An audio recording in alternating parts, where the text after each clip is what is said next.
Today, however, if a experience of loneliness, depressiveness, anxiousness, a situation of solitude, any of those things come up for me now, I don't suffer. So what's the difference? This a success off another breath. This the first step in searching to be nothing less than be the best in what you do to prove their strength in being you. Learn so much in chasing dreams that I never would in school. And what's going on, guys? Kieran Headley here from the Pocket Coach podcast. Here we speak about mental health and performance by bringing together science and mindfulness. I'm Kieran Headley. I've had the privilege of studying under two different Buddhist monks and have for many years studied out of pure interest neuroscience, endocrinology, and various other factors of biology and other areas of science, and just really starting to understand, really trying to understand the human brain, the way it works, and how we can optimize it for more happiness and more performance. So today I'll be speaking to you individually. We do sometimes have on the show doctors or specialists of their fields. We do that usually once a week where I get to interview them. And today I have the privilege of sitting down with you guys and speaking about this particular topic, which is freedom from suffering. Many of us listening, many of you listening, I can imagine have had many moments that might have been rock bottom for you. I know all of you listening, I say all of us because this includes me. All of you listening, all of us have absolutely at some stage suffered. Now, suffering doesn't need to be trauma with a capital T. Suffering also doesn't need to be rock bottom specifically. Let's define suffering, because by defining suffering first, we can learn how to create freedom from suffering. So what is suffering, right? So many of us might say, oh, suffering's sadness. Suffering's anxiety. Suffering is heartbreak. Suffering is loneliness or solitude. What is suffering to you? Think about that for a moment. What is suffering to you? Because what suffering will mean to you specifically, if you were to define it by yourself, I guarantee it will be slightly different from the next person and the next person. It will be different from how I define it, which I'm going to in a second. What suffering is to you will be completely dependent on your experience with specific situations and emotions within your life that you have rejected. That's what suffering will be to you. So for me, because I really suffered from depression, anxiety, loneliness, solitude, these things for me have been presented in a form of suffering for me, because I've really suffered them, right? I've really despised those experiences so intensely to the point where I suffered them. Today, however, if a experience of loneliness, depressiveness, anxiousness, a situation of solitude, any of those things come up for me now, I don't suffer. So what's the difference? It's interesting to say that, isn't it? Because it's clear that they're the same experiences or situations, yet I say I don't suffer. What is the difference? That's what we're going to be talking about today, because I've had the opportunity of working through these experiences and situations to such an extent where, yes, suffering still comes into my life here and there, but not to a excruciating, intense amount that it used to, right? Not to the extremity that it used to the point where I didn't want to leave my room, to the point where I didn't want to face the world for months on end. Yes, this would be a literal thing for me. To the point where I would beat myself so hard into the ground that I was just purely at rock bottom, to the point I'd have panic attacks, to the point where I'd just feel like crying all the time. To be honest, I didn't cry too much when I was in depression, but I wanted to a lot, and I struggled to because I kept judging myself for crying. And yeah, man, it was just it's a crazy experience being in this, and I can 100% in pure honesty tell you that today I don't have those experiences anymore. I haven't had a panic attack in more than 2.5 years. I haven't had a depression spell where I've been, consistently deeply sad for more than a day or two since then. I used to have this for months on end, guys. It's possible. It's more possible than you'll believe to become free from suffering. I'm still on my journey. It's only been 2.5 years that I've been doing this, with a deep understanding. Even though I've been meditating for about 8 years now, it doesn't mean that I've actually been on this deeper journey for 8 years. No, it's only really been the last 2.5 years that I've actually accumulated a deeper understanding for what it means to actually be on this path of freedom from suffering. Because it's been a daily thing, a daily exercise for me, something I practice on the daily, or most hours of the day. I'm doing something for myself that's helping me to create this freedom from suffering, and that's what I wanted to jump on here today to share with you a little bit about, just even a snippet of it. Because if I've, spent this long creating this freedom from suffering, imagine what's possible in another 2.5 years time for me, or, another 10 years time for me. Man, that's, it's not even conceivable for me right now. Imagine what's possible for you if you take these tools that I'm going to share with you, these practices that I'm going to share with you, that I've spent, all these years accumulating from many teachers, from my own studies in medical neuroscience. I do actually study medical neuroscience now too, alongside of the fact that I've done a lot of self-study. And also as well from my many teachers. I've had various teachers in my life. I currently do have 2 separate mentors, and as I mentioned, I've studied under 2 different Buddhist monks, and having these beautiful opportunities of working with all these people, right? Yes, it's a lot of information. Yes, it's a lot of understanding. So today, my goal here is to, because we're already, maybe a few minutes in, 7-8 minutes in, I do want to try in the next 20 minutes maximum, ideally. That's the goal here. Come on, guys. Come on, kids. You can do it, mate. I'm going to try summarize in a very condensed way, in a simplistic way, a little bit of that. Okay, without going too overboard, because I have a habit of that. I get carried away with these things. I'm myself, I'm a coach, so when I work with clients, I actually have a window of 90 minutes, an hour and a half, where I actually dive deep with them. And I don't get the opportunity to do with you guys, because I'm just going off on a whim here.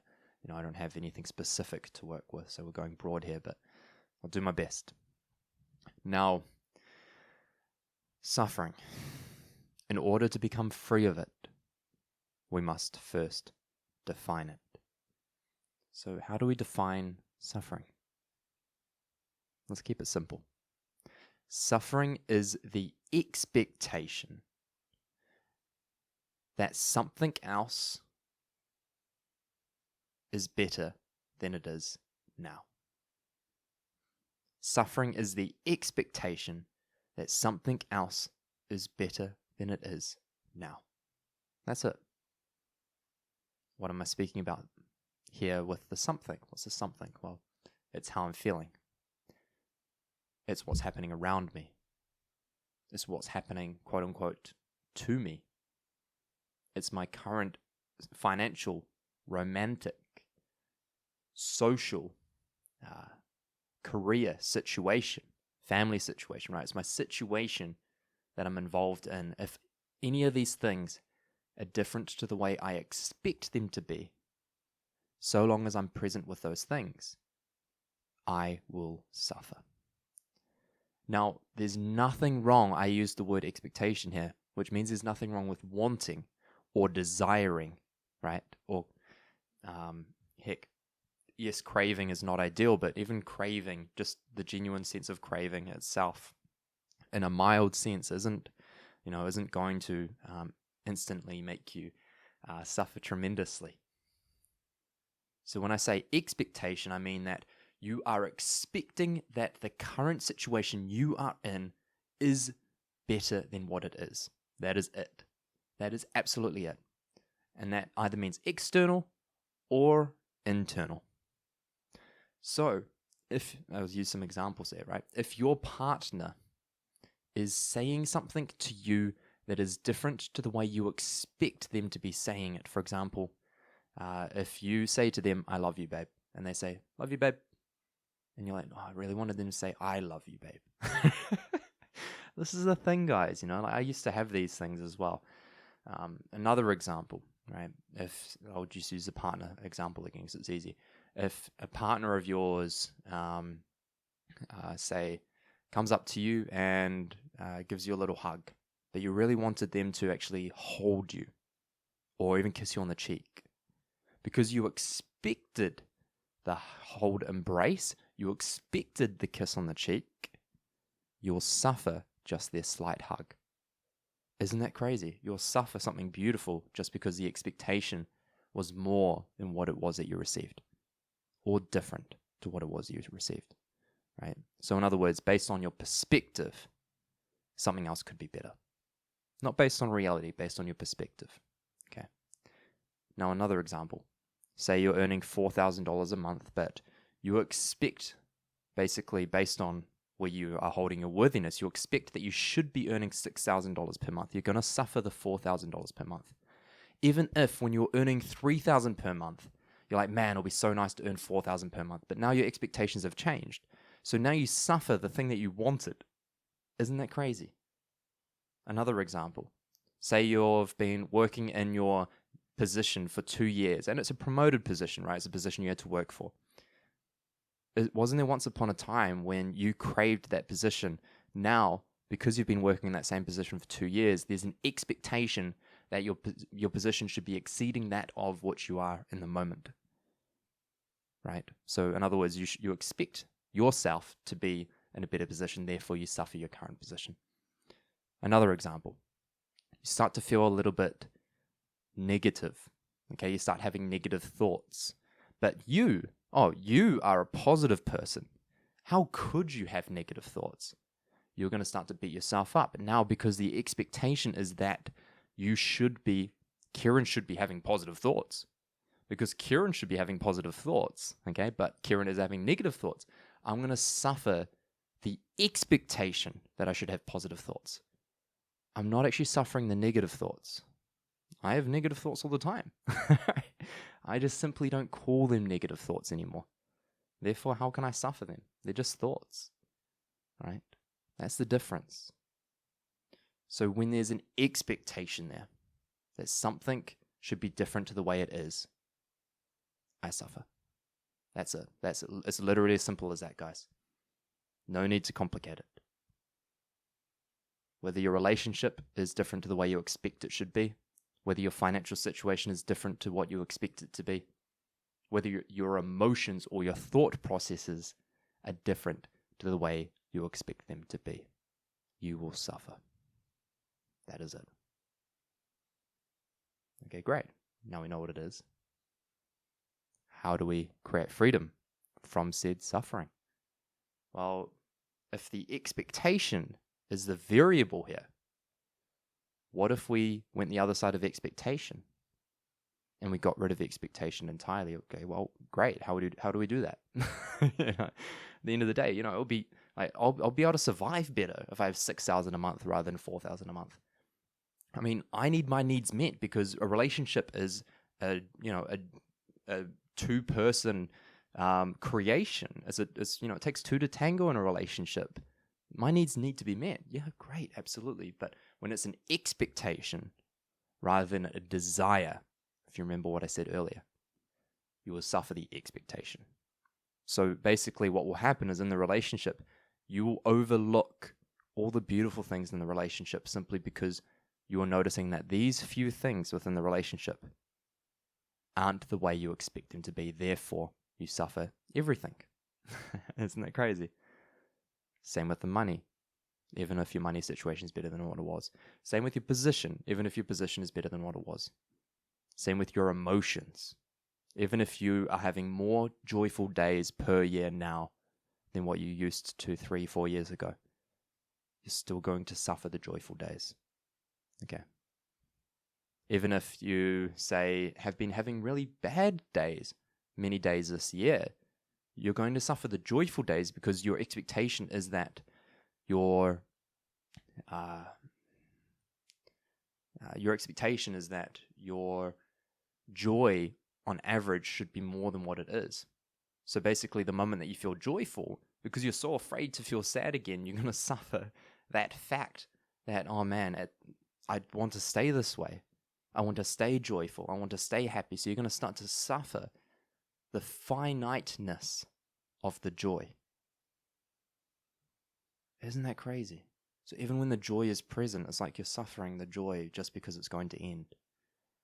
Well, ladies and gentlemen, welcome to being human. These things are finite. These experiences, all experiences are finite. So the moment that we create clinging, craving, neediness, expectation of something to be sustained, we will suffer too. Okay. So not only might it be the expectation that something should be better than what it is now, it might also be as well the expectation that what is happening now should remain. That's the other factor of suffering. So in other words, one word, attachment. Okay. ATTACHMENT. Is there an extra T before the CH? I need to see it in order to, like, when I write it out, I definitely spell it right. Don't worry, guys. It's when I've got it in my mind, but you get my point. Anyway, attachment.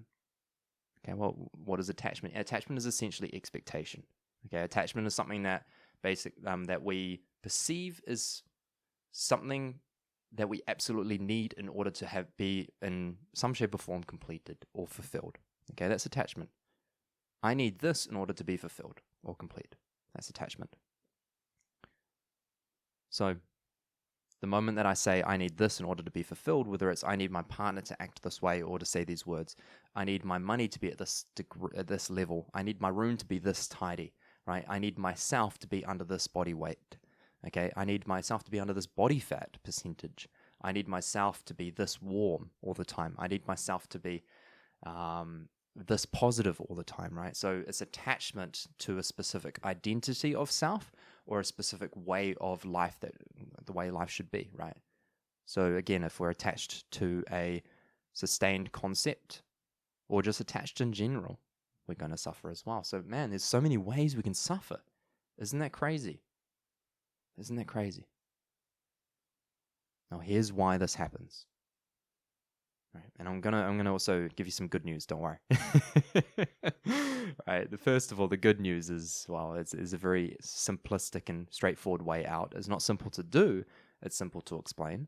All right, which is good, right? Because it means it's less complicated, right? You know, there's a lot of gurus out there. I'm not talking about the true essence of what a guru means, which is like a teacher, right? And teacher meaning someone that has become a master of their field. So I'm not talking about those gurus. I'm talking about the gurus, on the internet, the ones that call themselves the gurus. So there's a lot of gurus out there making things very complicated. Why? Because when, say, I came and said to you something very complicated, and I said to you, the only way to do it is along these lines. This is the only way to be happy, guys. If I said that to you, and I'm like, okay, but if you buy my course, right, and you do it step by step, it'll be easy, guys. Well, of course, it's a moneymaker, right? So that's why people out there make it so complicated. It doesn't need to be complicated, right? I mean, yes, I've got my coaching stuff, but I'm not here telling you that that's the only way. It's not. It's just one way. There's so many ways, guys. So many ways. I just simply want the best for you guys, which is why I show up in the way that I do, every week like this. And the way out of suffering is simply this: acceptance of the way things are. Acceptance of the way things are, because accepting the way things are in this moment, not in the way things could be. I'm not accepting the way things could be, because that's still an expectation of the way things should be compared to where they are now. No, acceptance of the way things are now. This doesn't just mean external circumstances. It also means the way I feel, accepting my feelings, accepting my thoughts, just the way they are. That is freedom from suffering. It's straightforward, guys. That's literally it. Great. Now, how do we come to acceptance, right? It's not like we can just click our fingers and be like, I accept myself. Oh, if only it was that easy. No, unfortunately it's not. And don't worry, you don't need a course for this, okay? You don't even need a coach for this. I myself have a coach because it expands my ability and makes me more efficient and effective with the work that I do for myself. But it's not needed at the same time. So, this is how we come to more acceptance of self and the way things are. And before I do actually explain that, why is it that acceptance is the healer? Why? Put it this way. If you're in a place where you fully accepted the way things were, right now, okay, just say hypothetically, you're driving in the car, you're making dinner, okay, or you're just sitting down and watching me on YouTube, whichever one you're doing. Let's just say everything that could happen to you, okay, anything bad, like anything bad that could happen to you, okay, and that can be any story you've made up in your mind. Just say hypothetically that was not a possibility. Hypothetically, okay, so anything bad that could happen to you, it just couldn't happen. Just, there's no possible way, right? Everything was going to go your way from now on. Imagine that. Let's just say that hypothetically. Okay. Let's also say hypothetically as well that there was no such thing as a future moment. There was only this moment. Let's just say, hypothetically. Let's just pretend for a moment. Let's just pretend that only this moment existed. No other moment, right? So you just were in this moment consistently, for eternity until you died. You were just in this moment. There was no future moment. There was no past moment. It was just this moment. Let's just say hypothetically, guys. Okay? Is there anything you could suffer? Is there anything that could be wrong? Is there anything that could actually be a problem?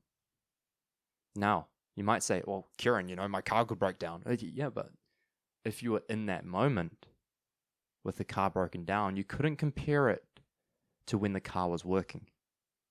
Because there's no past moment, there's no future moment. There's just current moment.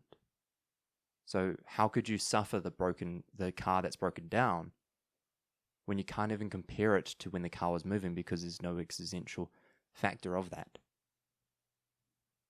So you can only be present with the broken down car. So how could you suffer the broken down car? Again, suffering is that when I compare my broken down car to the fact that it was moving earlier. So I suffer the broken down car. Oh, but what about the fact that I have to be at work? Yeah, but that's still thinking in a future moment, you see. You're suffering something that is in a future moment. You're not suffering something that is now. Again, hypothetically. This isn't reality, guys, right? I'm not throwing you into that yet.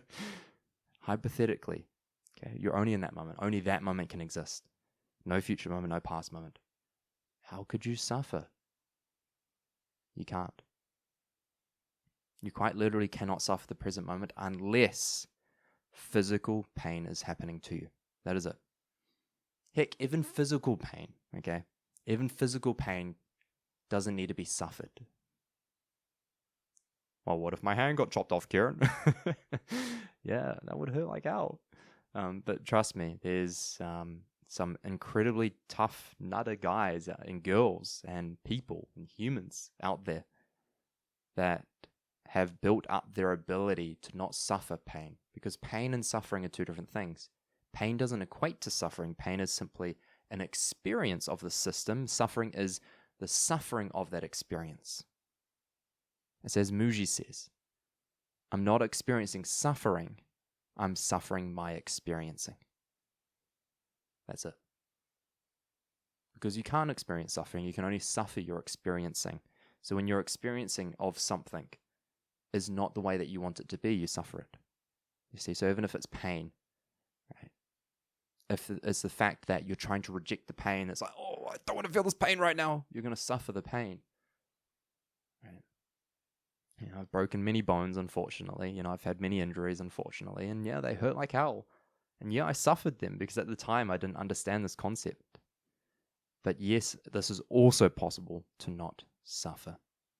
I've had an opportunity of, actually having really bad concussion. I've also had the opportunity of having a couple of really quite severe injuries for myself that I've had the opportunity as well of practicing this because I've been more aware of this concept that, oh wow, what if I came to accept that this pain is just simply this moment? And I'm not suffering the pain, I'm suffering the fact that I think that it would be better without the pain. You see? So again, I'm thinking of a moment when that pain wasn't there. I'm thinking that moment is better than what this moment is. Therefore, I suffer. So hopefully you're getting the picture. Now I'm also going to share with you, and many of you listening might be like, yeah, I know this. But the hypothetical scenario I just gave you is actually reality. There's no future moment. There's no past moment, right? That's just simply a psychological existence. The only way a future moment of you being at work right now, right? If you say you're not at work, if you're at work, you'd be like, I'm at work, right? But say your car's broken down and you need to get to work, right? That work scenario isn't in existence now. The only thing in existence, existentially, you're by your broken down car. Psychologically, you're thinking you should be at work. That's a future scenario which has been cultivated within your brain. That is it. So again, it's psychological reality, so that's not existential. If it's not existential, it's not reality. Right? So in other words, you're suffering something that does not exist. Sounds crazy, doesn't it? But trust me, this is coming from someone who used to have very severe depression, very severe anxiety and panic attacks. And here I am speaking all this gibberish to you. Now, you might think that I've just gone crazy, or you might start to actually grasp a thing or two that I might be sharing. You might be thinking, okay, well, how can I use this in my own life? Also, as I'm speaking, I'm not kidding, I'm suffering the heat. I'm suffering the heat because I crave right now a cooler temperature. So therefore I suffer the heat because I've got the heater on in this room. Okay, so what I'm going to do is I'm going to open the window so that I can decrease the level of suffering here. I'm not displaying a very good showcase of acceptance here, am I? But I'm going to do it because I can.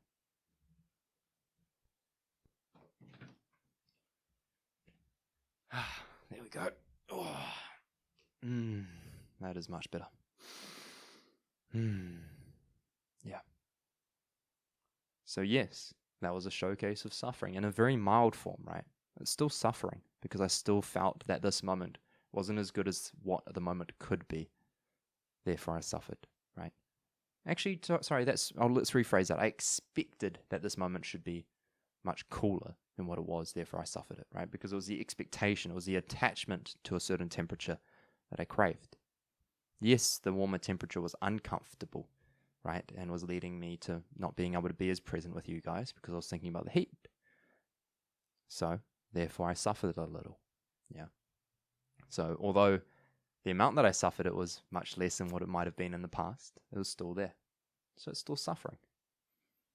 Man, there's so much potential suffering out there, right? There's so much, yeah, for sure. But that's just because I myself have raised my standard for life and for living to such a degree that anything below a present state of being and a joyful state of way of living, for me, is suffering, right?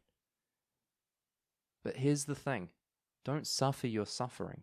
Just because I fall down into, a little bit of sadness and I'm like, oh man, I don't want to feel sad right now. I'm not going to beat myself up for that suffering that's happening just because I've got a standard of living that's quite high. That's actually just going to regress myself.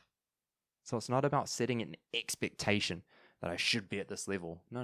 Standard doesn't mean expectation. Standard just means an ideal. Okay, so my standard is my ideal. And when I fall below that ideal in terms of my overall way of experiencing life, I simply come to a place where I accept that case. I accept the reality of what it is, because I'm not thinking in a future moment or a past moment. I'm simply experiencing this moment as it is. And I come to a place where I slowly but surely fully accept this moment the way it is, and this experiencing the way it is. Are you following? I wish you could respond to me. So, as good old Keza fashion does, we've gone a little over the time that I expected. So we're going to get into a little bit about the tools in terms of how you can come to more acceptance of this moment. So I know this stuff is a little bit deeper than what I might go normally, but I feel like it's really appropriate, as especially if anyone's been doing a little bit of work on themselves, this stuff's going to connect. If you're not very connected with self-work or personal development, then yeah, sure, you might be a bit disconnected from what I'm sharing, and that's okay. What you'll find is that as you maybe take away these tools that I'm going to share with you, you might find that this work these things that I'm sharing with you will start to make more sense in some time after you've done some of these practices a bit more. So in order to come to a greater sense of acceptance now, here in this moment, right, I'm going to give you 4 things that you can start to do and you can take away and you can start using straight away. That's a beautiful thing. So the first 2 are in the form of reprogramming. So ultimately, one of the ways that we can start to shift our way of coming to a greater sense of acceptance and starting to shift away from suffering is by reprogramming ourselves. Okay, so in other words, you hear about this great word called neuroplasticity. In other words, reprogramming, or the changeability of the brain and the nervous system. That's what neuroplasticity means, right? Plasticity means changeability. So when you talk about plastic surgery, I'm not inserting plastic into your system. No, it means changeability, okay? Or malleability, okay? So malleability or changeability of the brain or the nervous system, because it's really one thing, right? And how that happens, I can get into a specific podcast just about neuroplasticity, and we could spend a whole hour on it, just that alone. We could probably spend hours on it. And I know I'll probably get my friend Jodie Bell, and once again, she's on the way to PhD of cognitive neuroscience, and we can have a big discussion about neuroplasticity as well with her some stage. But for now, I'm just going to give you very simple basics of how this can be the case. Okay, so if you can make a scenario a little bit more comfortable than what it was previously, you will suffer it less. Simple, right? So let's just say a spider jumped up on my table here. If my reaction was that I hate spiders, I can't stand spiders, I need to be out of this room, I suffer that experience. But what if, let's just say hypothetically, what if that spider was on my table and I chose this time just to sit here, just to observe. Like, you know what, I'm just going to observe the spider. I'm just going to watch the spider and be a little bit more still. I'm going to be present just to make sure it doesn't jump at me. I'm just watching the spider. What's going to happen? Well, first of all, I'm probably going to suffer the experience a little less, right? The other thing that's going to happen is that maybe the next time that I confront a spider, I might react a little less.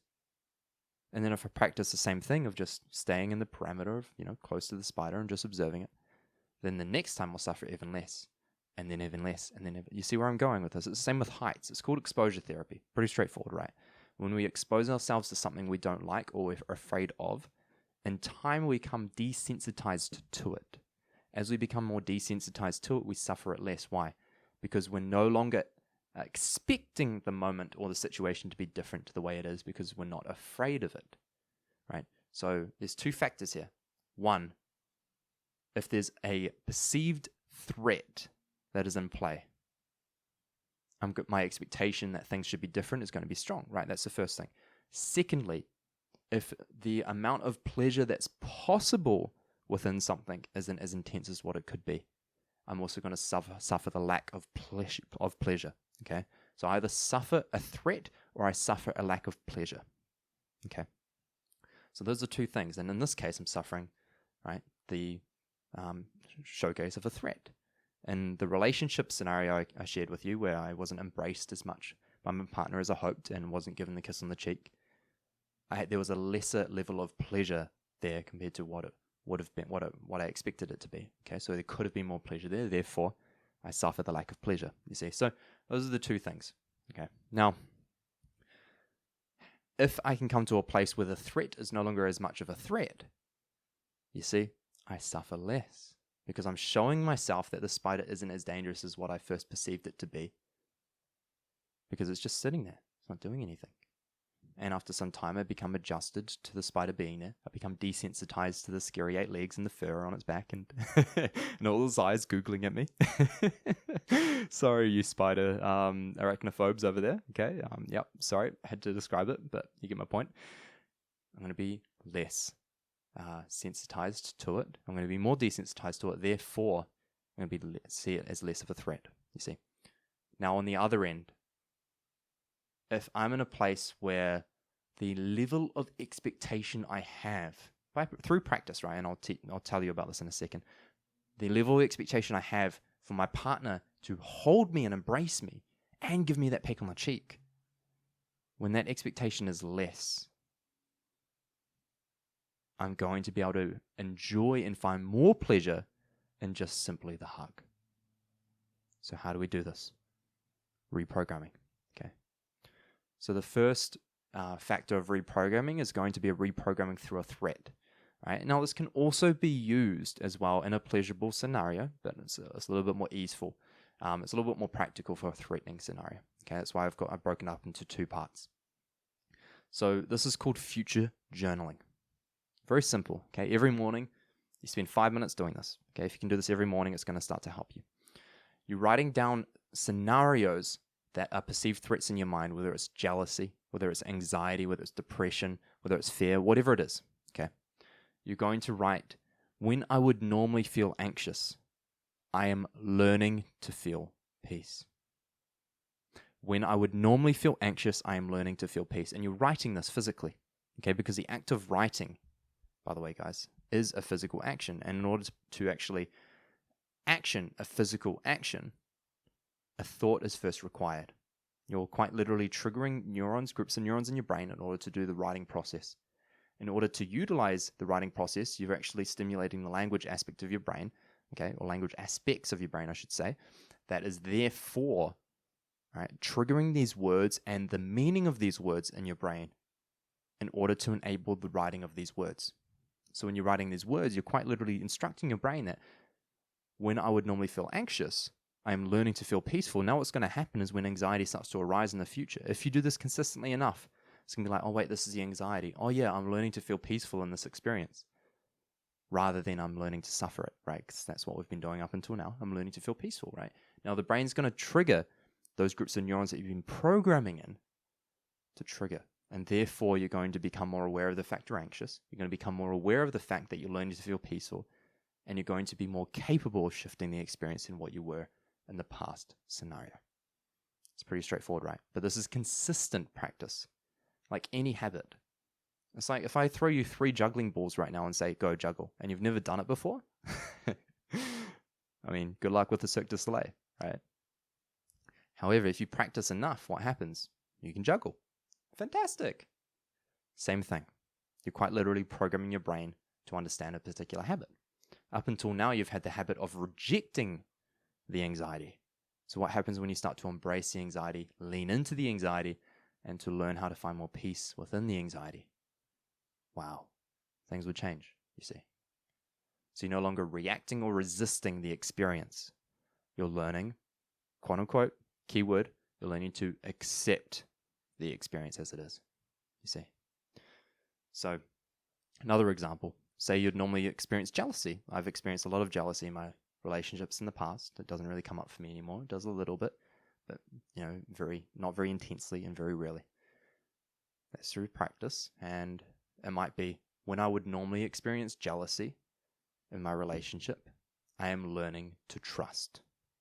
When I would normally experience jealousy in my relationship, I am learning to trust. So what happens now? I see my partner speaking to a guy, and she's speaking to the guy in a different language, and well, I don't understand. What are they talking about? This is a real scenario for me, by the way, guys. This has happened in my past. And this was actually during a time when I started utilizing future journaling, which was almost 3 years ago. And this worked really well for me, by the way. I did this every morning and every evening, or most evenings. I did it every morning, though. And I'd use this specific sentence. I think it was slightly different to the way I said it, but I was using it. And I'm learning to. Because I was learning to, It's not like I could instantly trust. I was still learning to. So it was more believable. That's another key, guys. You need to make sure that these future journaling lines are believable to you so you can connect with them. Because if you don't connect with them, you're not going to have as much of a strong stimulus in your brain that will connect with the words you're saying. If there's no connection to the words you're writing, okay, there's not going to be an integration within your brain of this programming as deeply. So it's important to connect with it. That's why we use the words I am learning to.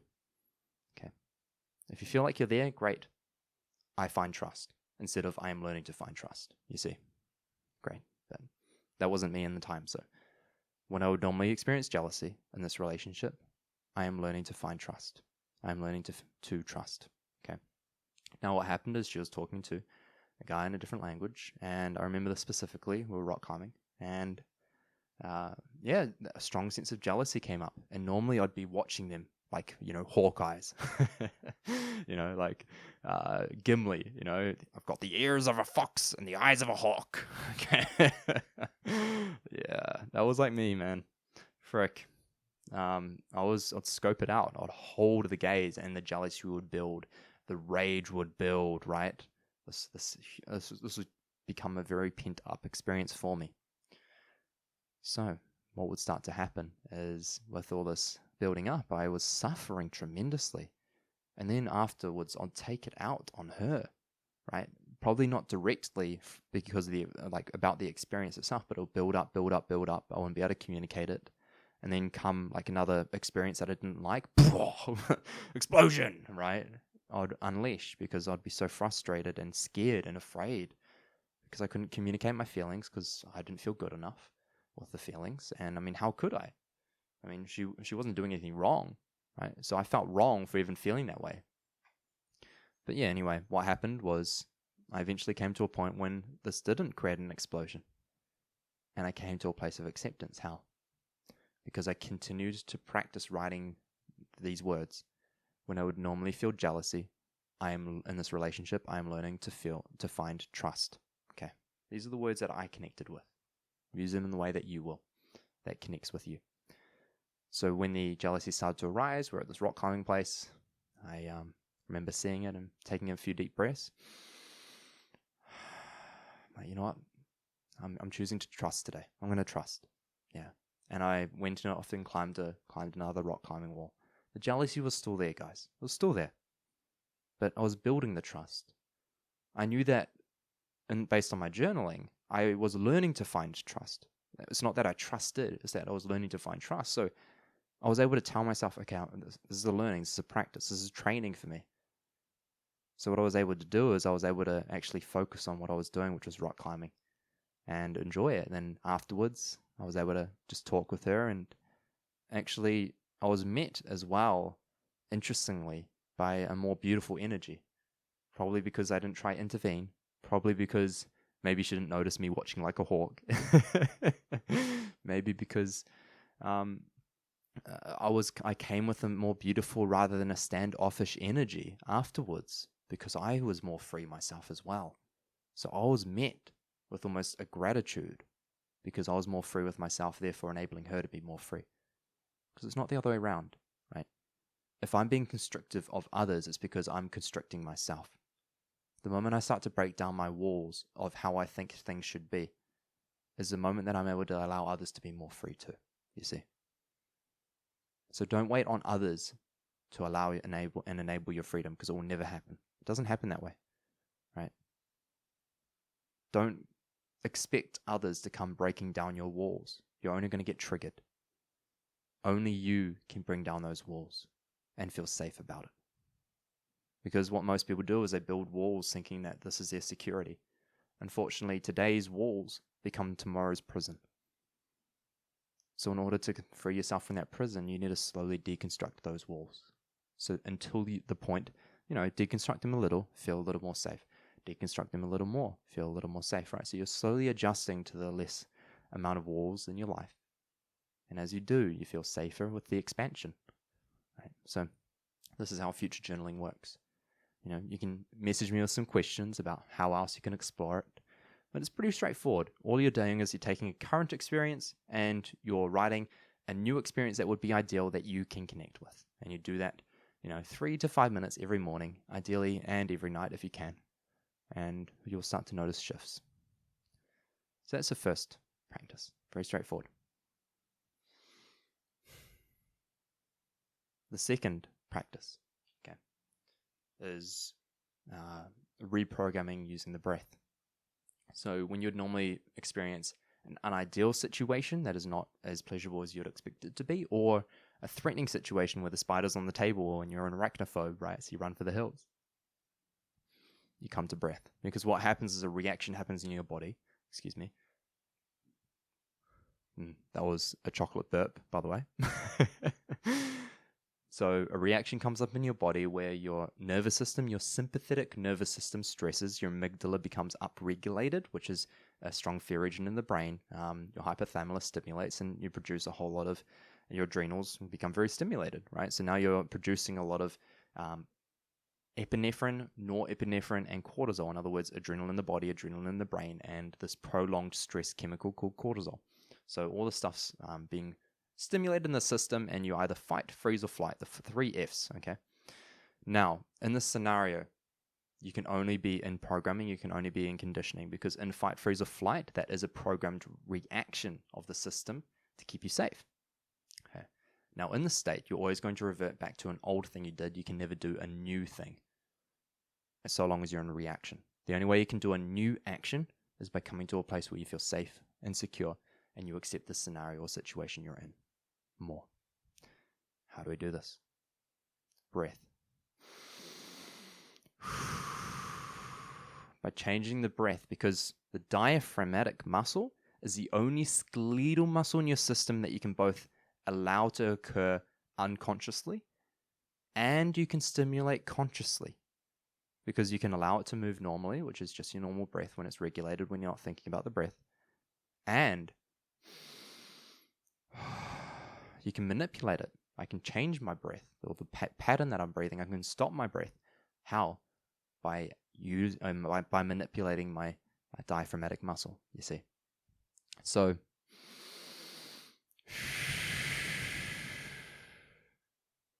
you can either inhale for 6 seconds, hold for 8, and exhale for 10. So it might look like this. If you inhale with me for 6 seconds, 2, 3, 4, 5, 6. Hold, 2, 3, 4, 5, 6, 7, 8. Exhale through the mouth. Exhale through the mouth. 3, 4, 5. Slowly. 6, 7, 8, 9, 10. Inhale through the nose.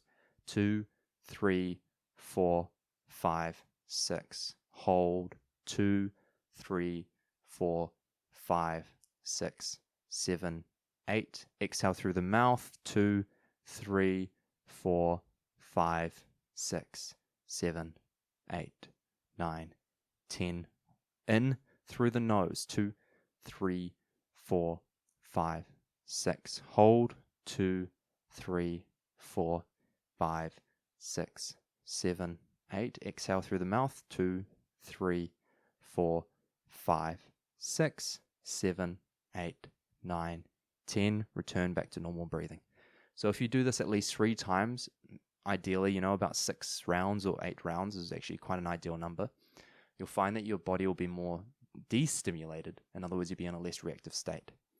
When you do that, you're actually showing your brain that you don't need to be in a tense reactive state in order to be safe in this scenario. So you destimulate your system, you find a more relaxed state, and in doing so, you're showing your brain that, hey, brain, guess what?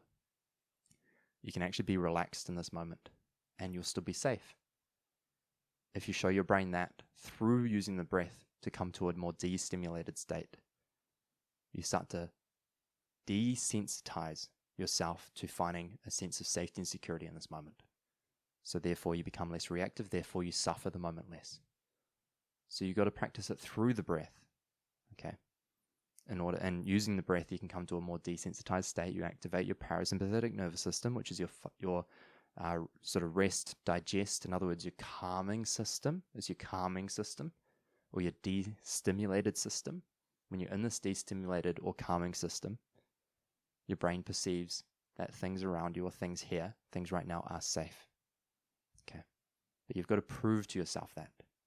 The only way you can prove to yourself that is the case, right? Is by, showing yourself that that's the case. And the breath is just one way that you can prove to self that things are safe now. That, my friends, is the second way.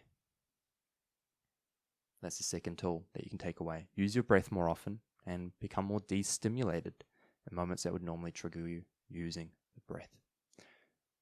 Third tool. This is much simpler and more straightforward, but it's a bigger tool. Integrity. Okay? Good old integrity. Self-integrity. Fear, anxiety, worry, doubt. These things happen when you're in a moment that is perceived as a threat or is perceived as something that could lead to being a threat. And you don't feel capable of managing it or finding safety within it. That's the variable there. There's two variables, right? One, you perceive it to be a threat, and two, you don't feel capable of managing the threat. Now, integrity deals with the second variable. As you build a sense of self-trust, which is integrity, which means that when you tell yourself you're going to make your bed, you make your bed. When you tell yourself you're going to record this podcast, you record the podcast, right? When you tell yourself that you're not going to get another speeding ticket, right? People driving, check your speed, mate. And you get a speeding ticket, right? If you betray your self-promises, you decrease your level of self-integrity. When you decrease your level of self-integrity, you decrease the feeling of capability that you have in managing situations that are uncertain or unknown, okay? So when you increase, however, self-integrity by keeping your promises, by ticking off all the tasks that you have for that day, every time you see the dishes that are unclean, you do the dishes. Every time you see the laundry and you just don't want to do it, but you do it anyway. Every time you don't want to have a cold shower, but you have a cold shower anyway. You build self-integrity. You build self-trust. In doing so, you're showing yourself that I am capable of doing the things that I know I need to do, even when I don't feel like it. Now, when scenarios occur that are perceived as threatening, worrisome, or doubtful, you've shown yourself that I can manage scenarios that are unideal because of what I've already proved to myself. I've developed integrity. Your brain's going to perceive these things as less threatening than what they would have been because you are capable of managing unknown and uncertain scenarios or unideal scenarios or experiences, you see. So building self-integrity in that way can create a greater sense of safety and security within yourself through self-trust so that you can manage uncertain or unknown situations more easily. Self-integrity is the third thing. Pretty straightforward. Okay, we can do a whole podcast on that one too. But start by practicing how can I develop a greater sense of trust within myself. Start with one small promise, right? What's one thing that you can do today to increase self-trust? What's one thing you can do tomorrow to increase self-trust? So maybe start with one thing a day or one thing a week, right? I'm going to do cold showers every morning this week. I'm going to meditate for 5 minutes every morning this week. I'm going to make my bed as soon as I wake up every single day this week, right? Start with one thing a day for a week and then expand on it. And you'll find your self-trust, self-integrity will go up and you'll feel less threatened in moments when you'd normally feel threatened. That's the third. And the fourth tool, be here. And that's it, guys. See you later. I'll expand more on presence. I think next episode. Why don't we do an episode just about presence next episode? And I'll go through with you guys exactly how to be more present, more here, so that you can live more in this moment and you live less in that future scenario or the past experience. Because when you're in that future scenario, it's quite literally just your imagination. It doesn't exist right now. Yes, it is going to or could be happening. You're quite literally suffering something that does not exist because it's in your mind, right? Or you're in a moment, right? And therefore you're suffering the fact that a past moment was so horrible that you can't continue to live, or a past moment was so much better than what it is now, therefore you're so depressed about that fact, you see. So there's many things that can come up, right? Anxiety is that feeling of impending doom is either happening or impending doom could happen or is around the corner or is going to happen, right? So there's anxiety there, which comes from the imagination. So ultimately, these depressive experiences and these anxious experiences are all in the mind. Therefore, if you're fully present and you're not in the mind, yes, that is a thing. And you exist fully here, in this moment, just as it is.